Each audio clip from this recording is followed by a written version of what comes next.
मित्रांनो, तुमचं पुन्हा एकदा GB स्टोरी टेलर या यूट्यूब चॅनलवर स्वागत आहे. आजच्या आपल्या गोष्टीचं नाव आहे एक गाव मंतरलेलं. लेखक संतोष देशपांडे. पण गोष्ट सुरू करण्याआधी जर कोणी या चॅनलवर पहिल्यांदाच आलेले असाल तर त्यांनी या चॅनलला सबस्क्राईब करायला विसरू नका. चला तर मग अजिबात वेळ न घालवता गोष्टीला सुरुवात करूया.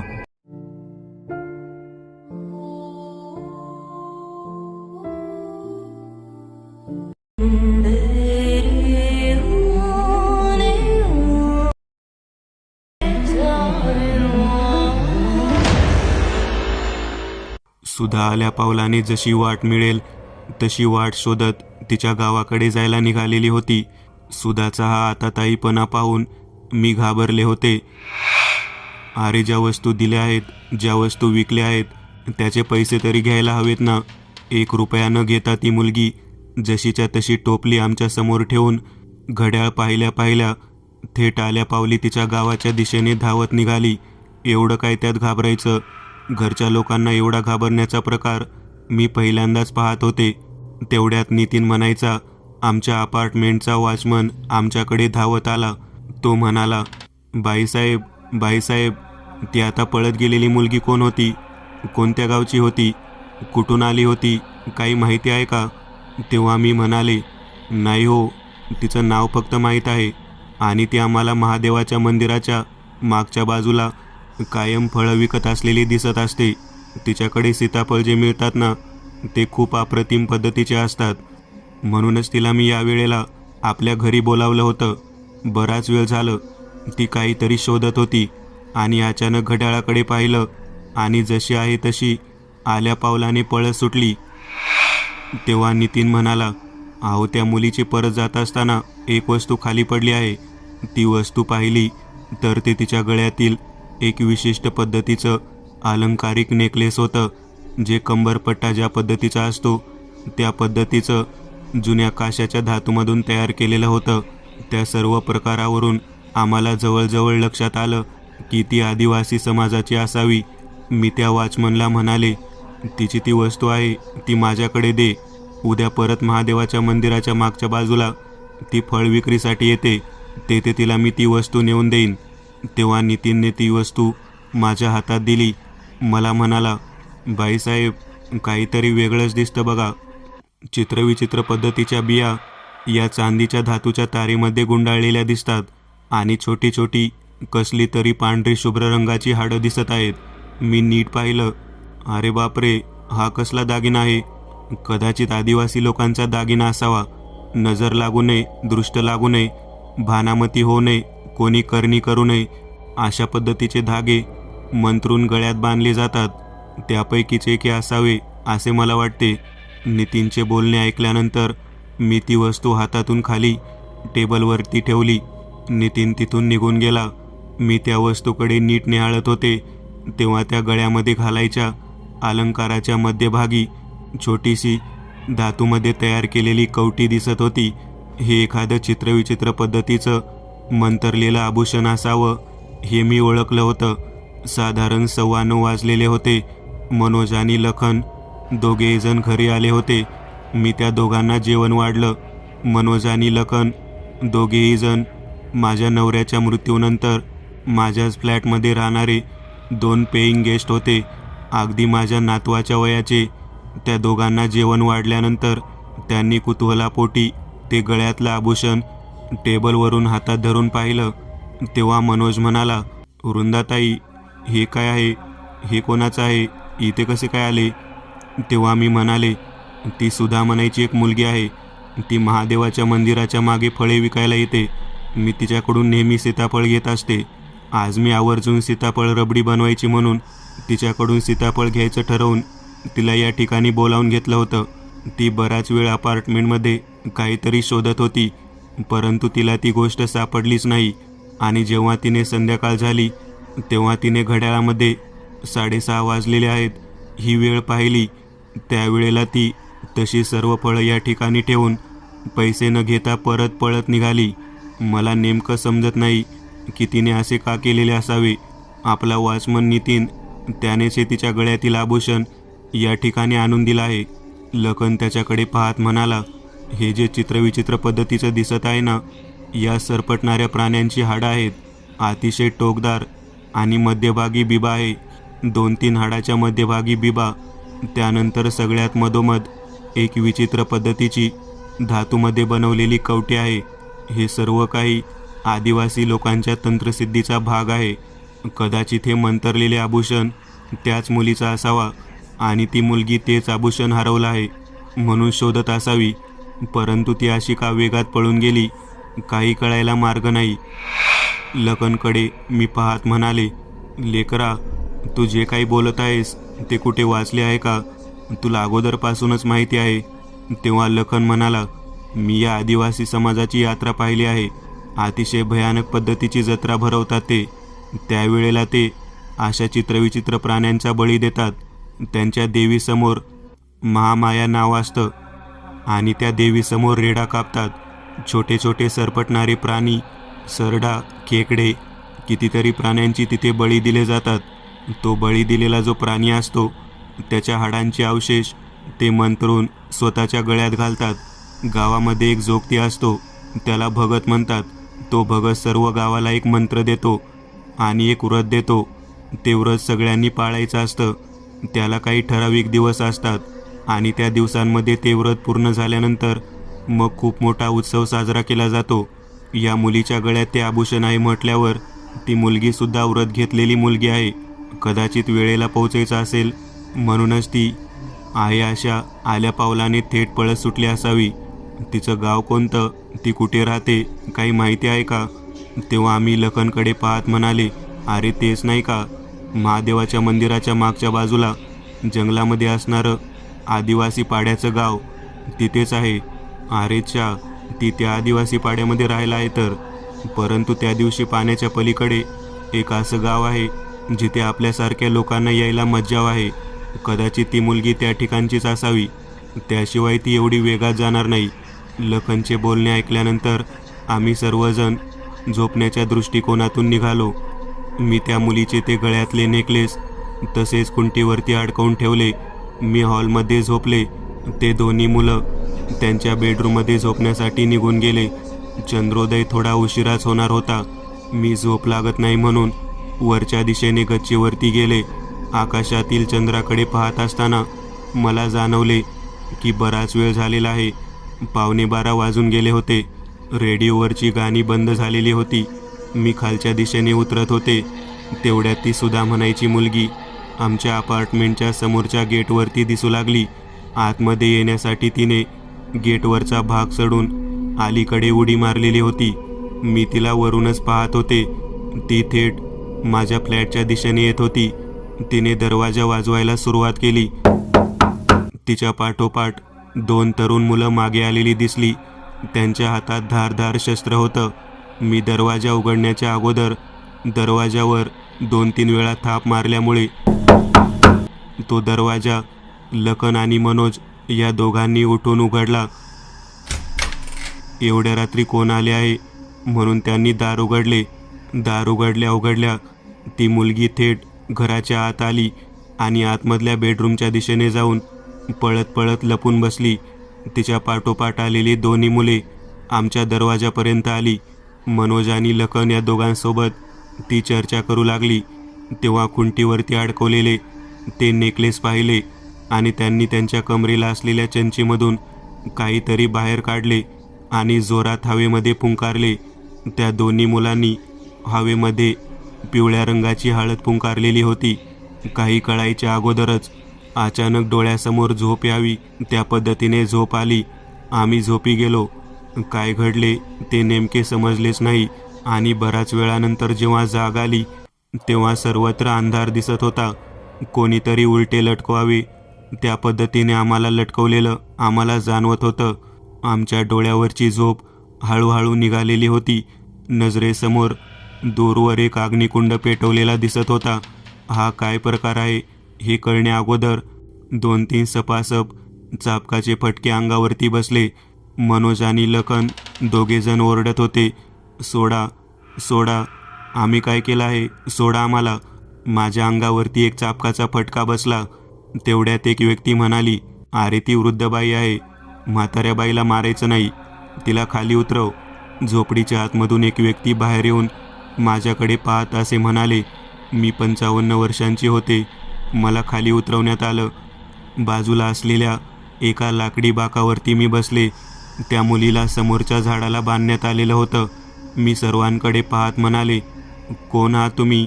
आम्हाला या ठिकाणी कशासाठी आणलं आहे?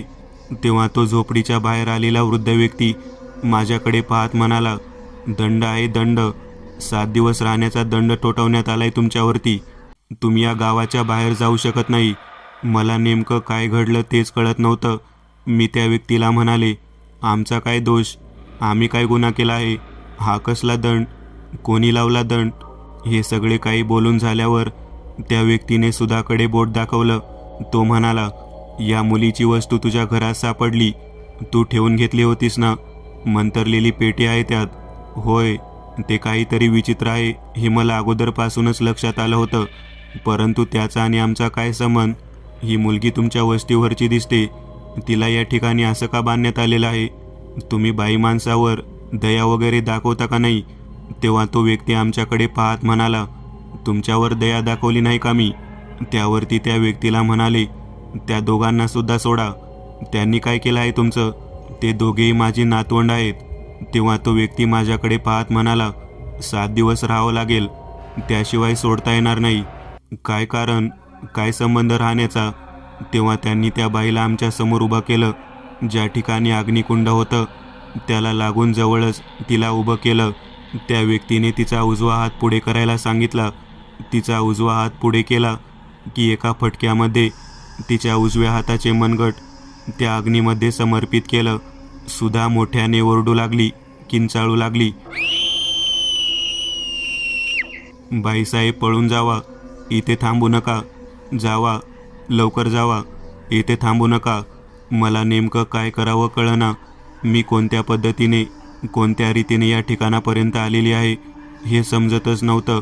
त्यातल्या त्यात त्या मुलीचा ओरडण्याचा आवाज, तिच्या हातावरती केलेला वार पाहून मला राग आला होता. मी त्या व्यक्तीकडे पाहत म्हणाले, अरे तुझ्या मुलीच्या वयाची नाती, तिला या पद्धतीने मारतात का?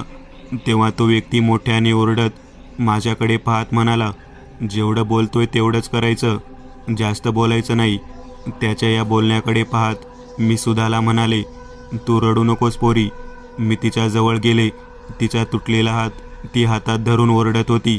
तिच्या तुटलेल्या हाताला आम्ही माझ्या साडीचा पदर फाडून बांधायला सुरुवात केली. आजूबाजूला जवळजवळ 150 ते 200 स्त्री पुरुष हा प्रकार पाहत होते. मी त्या सर्वांकडे पाहत म्हणाले, अरे कसली लोक आहात तुम्ही? तुमच्या समाजातील, तुमच्याच वस्तीवरच्या मुलीला या भयानक पद्धतीने हा मुलगा मारत आहे, तिचा हात तोडत आहे, आणि तुम्ही खुशाल बोलत आहात, हसत आहात आणि डोळे उघडून पाहत आहात. माणुसकी वगैरे आहे का नाही तुमच्यामध्ये? तुम्ही आदिवासी लोक तर खूप मायाळू असता. हीच का तुमची ती माया? याच पद्धतीने निरपराध मुलीचा घात करणार आहात का? त्या अग्नीच्या कुंडामध्ये जळणारा तो हात बाहेर काढला आणि समोर त्या देवीच्या समोर तो हात ठेवण्यात आला. त्याच्यावरती कुंकू, हळद आणि पंचामृताने स्नान घालण्यात आले. हा विचित्र प्रकार पाहून मी घाबरले होते.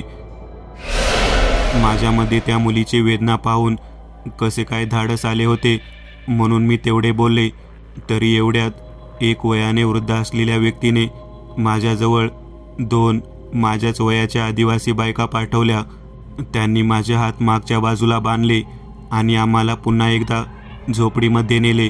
माझ्यासोबत लखन आणि मनोज तसेच अजून एक व्यक्ती आम्हाला त्या ठिकाणी दिसला. तो कोण होता ते कळाले नाही, परंतु त्याच्या चेहऱ्याच्या वरती काळ्या रंगाचे कापड बांधलेले होते. हा नेमका काय प्रकार आहे ते मला कळत नव्हते. मी कसेबसे त्या बायकांना शांततेने बोलू लागले. तेव्हा त्या बायकांनी मला त्या झोपडीच्या आतमध्ये बांधले. माझ्याच बाजूला सुधा, तिलासुद्धा आणून झोपडीत बांधले. ती बेशुद्ध अवस्थेत होती.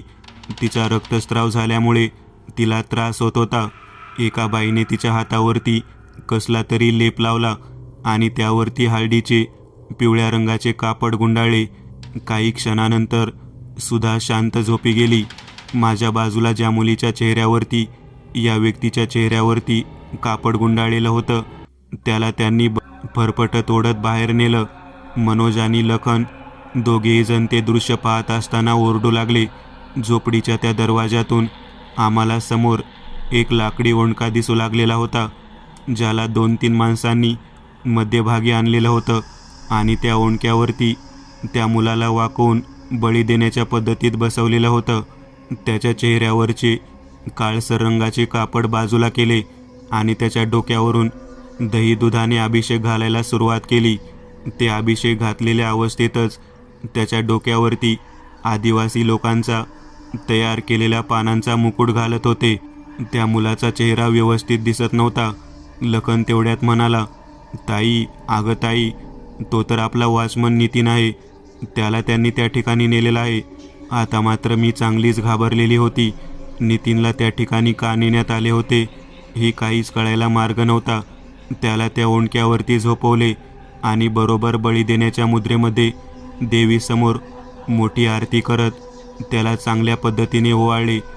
काय प्रकार आहे हा हे काही केल्या कळायला मार्ग नव्हता. मात्र एक गोष्ट सर्वत्र साम्य पद्धतीची होती. ती गोष्ट होती ती म्हणजे त्या प्रत्येक व्यक्तीच्या गळ्यामध्ये सुधाच्या गळ्यात जशी तार आणि ती नेकलेस होती तशा पद्धतीची नेकलेस अडकवलेली दिसत होती.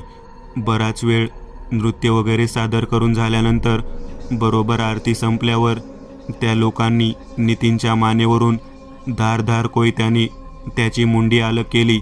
मी ते दृश्य पाहून मूर्छित पडले. नितीनचे मुंडके धडा वेगळे पडल्यानंतर आम्ही घाबरलो. त्याचे दोन्ही हात तोडले गेले, त्याचे पाय तोडले गेले आणि त्याला झाडाच्या फांदीला वरच्या दिशेने अडकवण्यात आले. हा सर्व प्रकार पाहून मला काय करावे कळेना. लखन आणि मनोज दोघेही ओरडू लागले, अरे माणसं आहात का, कोण आहात तुम्ही? नितीन पाठोपाठ. त्यानंतर मला स्वतःला त्या ठिकाणी बाहेर काढण्यासाठी सुरुवात केली. ते दृश्य, ते सर्व रक्त पाहून मला पुन्हा एकदा गरगरू लागलेलं होतं. मला नेमकं समजेना ही काय प्रकार चालू आहे. तेव्हा नितीनच्या मस्तकातून वाहणाऱ्या रक्ताला, त्याच्या नरड्यातून वाहणाऱ्या रक्ताला मी पाहिलं. मला ते रक्त पाहवत नव्हतं. त्या दोन्ही स्त्रियांनी माझे हात पुढे करायला सांगितले. मला त्याच्या रक्तामध्ये हात धुवायला सांगितले. मी हात धुतले आणि परत मला देवीसमोर नेऊन दर्शन करायला सांगितलं. मला जवळजवळ वाटलं होतं आता मला हे मारून टाकणार, परंतु त्यांनी तसं काहीच केलं नाही. मला पुन्हा एकदा झोपडीच्या बाहेर घेऊन गेले. बराच वेळ झाल्यानंतर दिवस उजाडलेला होता. सुधा माझ्यासमोर बाजूला झोपलेली होती. तिच्याकडे पाहत मी एकटक या ठिकाणी आपल्याला आणलं आहे याचा विचार करत होते. तेवढ्यात सुधा जागी झाली. ती मला बोलू लागली. ती मला म्हणाली, नितीन कुठे आहे? माझा नितीन कुठे आहे? तिचे हे शब्द ऐकल्यानंतर मी हादरून गेली. मी तिला म्हणाले, तुझा आणि नितीनचा काय संबंध आहे? तेव्हा ती रडू लागलेली होती. तिने तिचा हात दाखवला. मी म्हणाली, तुझा हात तोडलेला आहे हे मला माहीत आहे, परंतु तुला माहीत आहे का नितीनचं काय झालं ते? तेव्हा ती म्हणाली, काय झालं त्याचं? तेव्हा मी तिला सांगितलं, नितीनला देवीसमोर बळी म्हणून देण्यात आलेला आहे. सुधा, हा काय प्रकार आहे? आम्हाला या ठिकाणी का बरं धरून आणण्यात आलेलं आहे? तेव्हा सुधा रडू लागली. बाईसाहेब, या सर्व घटनाक्रमामध्ये मूळ मुख्य दोषी व्यक्ती मी आहे. मला माफ करा. मी म्हणाले, तुझा दोष काय आहे ते तरी सांग. तेव्हा तिने बोलायला सुरुवात केली. ती म्हणाली, बाईसाहेब, आमचं गाव हे एक मंतरलेलं गाव आहे. या गावाच्या बाहेर कोणाशी आम्हाला संबंध ठेवता येत नाही. कोणत्याही प्रकारचे संबंध आम्हाला ठेवता येत नाही. जर आम्हाला ते संबंध ठेवायचे असतील तर फक्त आमच्या गावातल्या व्यक्तींसोबतच संबंध ठेवता येतात. मी महादेवाच्या मंदिराजवळ जेव्हा सीताफळं विकायला घेऊन येत होते तेव्हा त्या ठिकाणी नितीन असायचा. नितीनचं घर त्या बाजूलाच होतं. माझ्या आणि नितीनची भेट त्या ठिकाणी व्हायची. मला नितीन खूप आवडत होता. नितीनच्या निमित्ताने का होईना मी तुमच्यापर्यंत येऊन सीताफळ विकण्याच्या निमित्ताने त्याची गाठ भेट घेत होते. मी तिला म्हणाले, माझे हात नितीनच्या नरड्यातील रक्ताने धुण्यात आलेले आहेत. तिला नितीनचा मृत्यू झालेला ही गोष्ट कळल्यानंतर ती रडू लागली. ती म्हणाली, माझ्यामुळेच नितीनचा जीव गेला. मी त्याला म्हणत होते की आपले संबंध जरी कोणी ओळखले तरी आपल्या दोघांचाही जीव जाईल, परंतु या लोकांनी मला मारलं नाही, केवळ माझ्या उजव्या हाताला त्यांनी तोडले. तिच्या या बोलण्यावरती मी म्हणाले, तुझ्या आणि नितीनचा संबंध होता तर मग मला, मनोजला आणि लखनला या ठिकाणी का धरून आणलेलं आहे? तेव्हा ती म्हणाली, त्यामागचं कारणसुद्धा तेवढंच भयानक आहे. तुम्हाला माहीत आहे का, या ठिकाणी प्रत्येकामध्ये एकसारखी एकच गोष्ट आहे. प्रत्येकाच्या गळ्यामध्ये अस्थिबंध आहे. काशाचा अस्थिबंध म्हणतात त्याला. मी हे ऐकल्यानंतर मला कळलेच नाही ती कशाबद्दल बोलत आहे ते. तेव्हा तिने गळ्यामध्ये सापडलेल्या वस्तूबद्दल बोलायला सुरुवात केली. ती म्हणाली, एक नेकलेस आहे जे एका काशाच्या तारेमध्ये बनवलेला आहे. येथे पवित्र पद्धतीने सरपटणाऱ्या प्राण्यापासून प्रत्येक चित्रविचित्र प्राण्यांचा बळी जेव्हा दिला जातो तेव्हा त्याला मंत्रून त्यापासून एक दागिना तयार केला जातो. तो मंतरलेला दागिना या वस्तीवर जास्त स्त्रियांच्या आणि पुरुषांच्या गळ्यात घातला जातो. तो दागिना ज्यांच्या गळ्यात आहे त्या व्यक्तींना या ठिकाणाहून कोठेही जरी बाहेर प्रवेश केला तरी रात्र होण्याच्या आत, दिवस मावळण्याच्या आत गावामध्ये देवीच्या मूर्तीसमोर आरतीला हजर राहावे लागते. जर कोणत्या ठिकाणी गैरहजर असेल आणि त्याच्या गळ्यात दागिना नसेल तर मग मात्र ती गोष्ट देवीचे मुख्य पुजारी जी आहेत त्यांना समोर स्पष्ट, जिथे अग्निकुंड आहे त्याच्या बाजूच्या तेलकुंडामध्ये दिसून येते. आणि त्या दिवशी अगदी तसंच झालं. मी म्हणाले, ती वस्तू मला नितीननेच आणून दिली होती. जी गोष्ट मी माझ्या घरात कुंटीला अडकवून ठेवली होती. माझ्या लक्षात त्यावेळेलाच आलं होतं की हे खूप विचित्र पद्धतीचं काहीतरी आहे. त्यात छोट्या छोट्या सरपटणाऱ्या प्राण्यांची हाडंसुद्धा मी पाहिली होती. हे सर्व पाहिल्यानंतर मला वाटत होतं काहीतरी विचित्र आहे. तेव्हा नितीनच मला म्हणाला होता की तुझ्या गळ्यातील ही वस्तू तिच्याकडून खाली पडली आणि ती येथे विसरून गेली आहे. तुम्ही आल्यावर द्या. माझं आणि नितीनचं त्यावरती बोलणं झालं होतं, परंतु त्यामागे एवढं मोठं रहस्य आहे हे मला माहीत नव्हतं.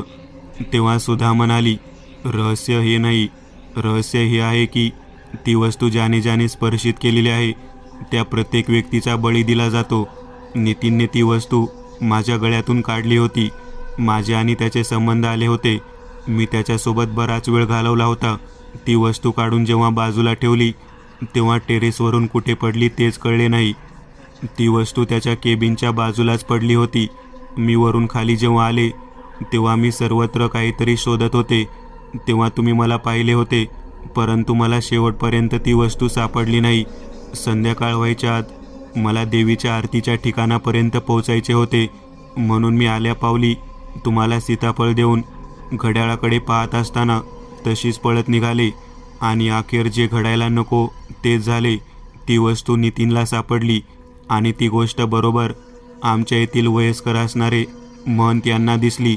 जे भगत आहेत त्यांनी ती गोष्ट त्या तेलाच्या कुंडामध्ये स्पष्ट पाहिली. माझ्या हातातून ती वस्तू मी बाजूला काढून ठेवल्यामुळे देवीसमोर मला दंड म्हणून माझ्या उजव्या हाताला छेद देण्यात आला आणि मंतरलेल्या गावातील नियम मोडल्यामुळे मला जीवानिशी न मारता केवळ मी स्त्री आहे म्हणून माझा उजवा हात कापण्यात आला. नितीनला जीवानिशी मारतील याची मला खात्री नव्हती, कारण तो त्यात दिसला नव्हता. परंतु जेव्हा नितीनला या ठिकाणी तुमच्यासह आणलं तेव्हा मला कळून चुकलं होतं की त्याला सोडणार नाही. या ठिकाणी जे जे पुरुष आलेले आहेत त्या सर्व पुरुषांचा चेहरा त्या तेलकुंडात पाहिला गेला आणि सर्वात शेवटी जेव्हा नितीन याने माझ्यासोबत शारीरिक संबंध ठेवले आहेत म्हटल्यावरती त्याचा भयानक पद्धतीने जीव घेण्यात आला. मी सुधाकडे पाहत म्हणाले, सुधा, ते सर्व काही खरे आहे, परंतु लखन आणि मनोजला का आणलेले आहे? तेव्हा सुधा काहीच बोलत नव्हती. ती मान खाली घालून तशीच बसली होती. आता ना यात काहीतरी रहस्य आहे असे मला वाटत होते. तिन्ही संध्याकाळ झाली. आमच्या डोळ्यासमोर देवीची आरती सुरू होती आणि लखनला त्या लोकांनी फरफटत ओढत बाहेर नेलं.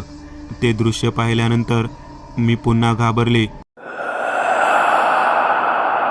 मी म्हणाले, येथून आम्ही कसे बाहेर पडणार?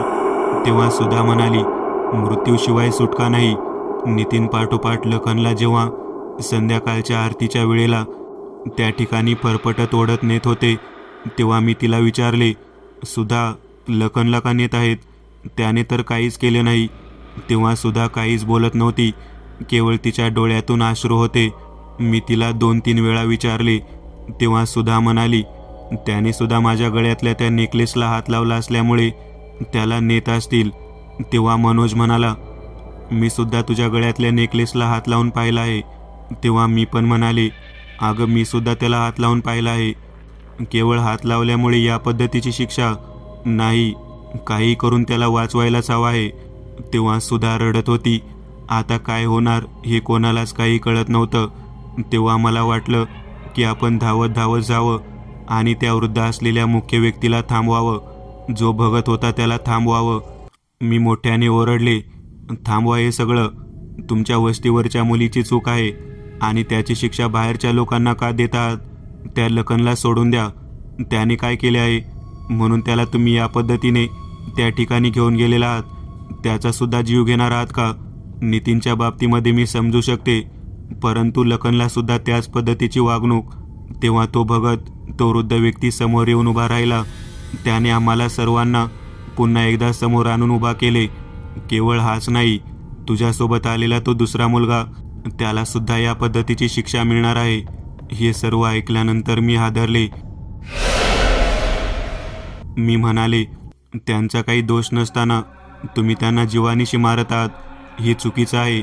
तुम्ही दयाळू आदिवासी लोक असताना मग तुम्ही या ठिकाणी दया दाखवण्याऐवजी चक्क जीव घेत आहात. हे चुकीचं आहे. तेव्हा तो व्यक्ती म्हणाला, आमच्या गावातील मुलगी मंतरलेली आहे. हे गाव मंतरलेलं आहे. या गावामध्ये ज्या ज्या व्यक्तींनी या देवीसमोरच्या अग्निकुंडाच्या बाजूला असलेल्या तेलकुंडामध्ये तेल ओतलेले आहे, त्या प्रत्येक व्यक्तीला प्रत्यक्ष पाहण्याची ताकद मी या ठिकाणी ठेवतो. तुला काय वाटलं, तुझ्या घरापर्यंत येऊन ही मुलगी सीताफळ आणि बोरं विकून पैसे कमावत असते? ते आम्हाला दिसत नाही. स्पष्ट दिसतं. दिवस मावळेपर्यंत सर्वांना बाहेर फिरण्याची परवानगी आहे, परंतु दिवस मावळल्यानंतर या ठिकाणी आरतीला बंधनासह उपस्थित राहावेच लागते. ते गळ्यातील बंधन जर नसेल तर मग मात्र त्या व्यक्तीने मर्यादा ओलांडली की आम्ही ओळखून घेतो. त्याच्या पाठीमागचा कारणसुद्धा ओळखतो. या मुलीला ज्या पद्धतीने स्वतःचा हात गमावा लागलेला आहे ते पाहिल्यानंतर आम्ही इतरांच्या बाबतीत काय करू शकतो त्याची कल्पना आली असेलच. मी त्यावेळेला त्या व्यक्तीकडे पाहत म्हणाले, सगळं खरं आहे. चूक तुमच्या मुलीची आहे ना? तुमची मुलगी जर या पद्धतीने चुकीची वागली नसती तर या पुरुषाचा काय दोष होता? त्या नितीनचा काय दोष होता? त्याने प्रेम केलं होतं, त्याचा जीव घेतला. आता लखन याने केवळ तिच्या गळ्यातल्या नेकलेसला हात लावला म्हणून तुम्ही त्याचा जीव घेत आहात. आणि आता मनोजबद्दल सुद्धा तुम्ही तेच बोलत आहात. आणि मला खूप मोठे बोल सुनावून तुम्ही म्हणत आहात की मी वयोवृद्ध स्त्री आहे म्हणून मला या सर्व गोष्टीतून तुम्ही सोडून देत आहात. तुमचा मोठेपणा दाखवण्यासाठी मला दयेची भीक घालत आहात. माझं आयुष्य सरलेलं आहे. अगोदर माझा जीव घ्या आणि या 2 तरुण पोरांना सोडून द्या. नका मारू त्यांना. या तुमच्या वस्तीवरच्या मुलीला सुद्धा तुम्ही जी शिक्षा दिली ती सुद्धा चुकीची होती. माझं सर्व बोलणं ऐकल्यानंतर तो समोर उभा असलेला देवीचा भगत माझ्याकडे पाहत म्हणाला, नशीबवान आहेस ताई तू, म्हणून या ठिकाणाहून जिवंत परत चाललेली आहेस. नाहीतर तुझासुद्धा खेळ खंडोबा झाला असता. मला नेमकं काय चाललंय ते कळत नव्हतं. मी मागच्या बाजूने नीट पाहायला सुरुवात केली तेव्हा मला एक कवटी दिसली. ते अग्निकुंड होतं, त्याच्या बाजूलाच होती. त्या कवटीकडे लक्ष गेलं. मी म्हणाले, हे मंत्र वगैरे करणाऱ्या लोकांचे कार्य दिसतं. तुम्ही लोकांना मंत्रून काही ना काहीतरी करत आहात असं जाणवत आहे.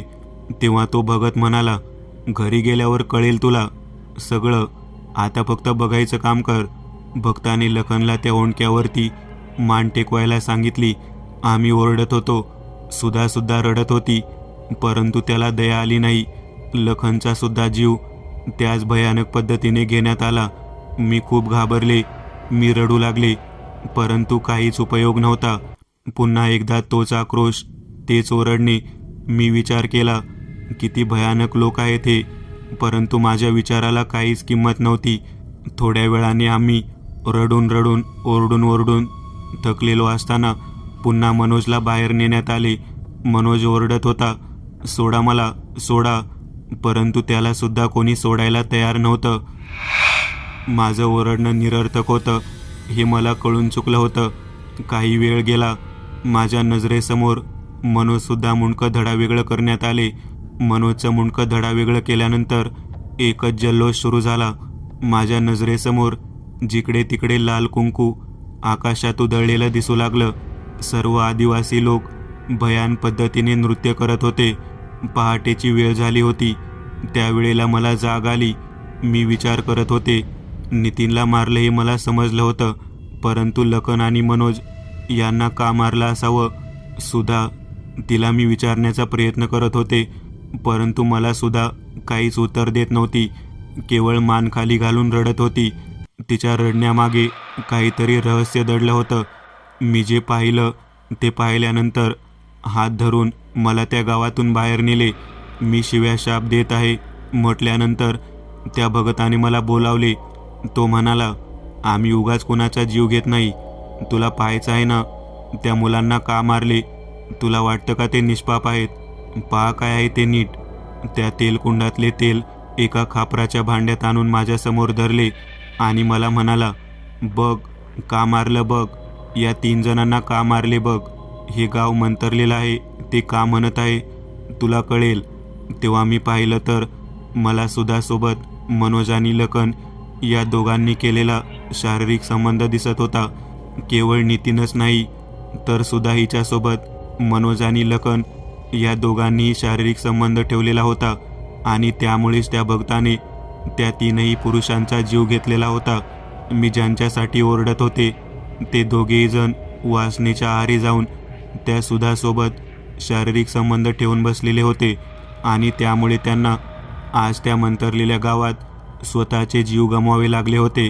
त्या मंतरलेल्या गावातील माझ्या 2 रात्री संपलेल्या होत्या आणि एका भयानक सत्याला सामोरे जाऊन मी परत घराकडे आलेले होते. मित्रांनो, आज पुरतं एवढंच. तुम्हाला जर काही गोष्ट आवडली असेल तर नक्की लाईक करा. तुमच्यापैकी बरेचसे जण व्हिडिओ लाईक न करताच पळून जातात, पण हा जर व्हिडिओ तुम्ही लाईक केला तर मला जरा बरं वाटेल आणि असेच भारी भारी व्हिडिओ बनवायची माझ्यात एनर्जी येईल. त्यामुळे नक्की लाईक करा आणि अजूनही कोणी या चॅनलला सबस्क्राईब केलेलं नसाल तर लगेच सबस्क्राईब करून टाका आणि बाजूची घंटी ती मात्र दाबायला विसरू नका. देवाची घंटी आहे ती. चला तर मग पुन्हा भेटूया अशीच एक आगळी वेगळी गोष्ट घेऊन पुढच्या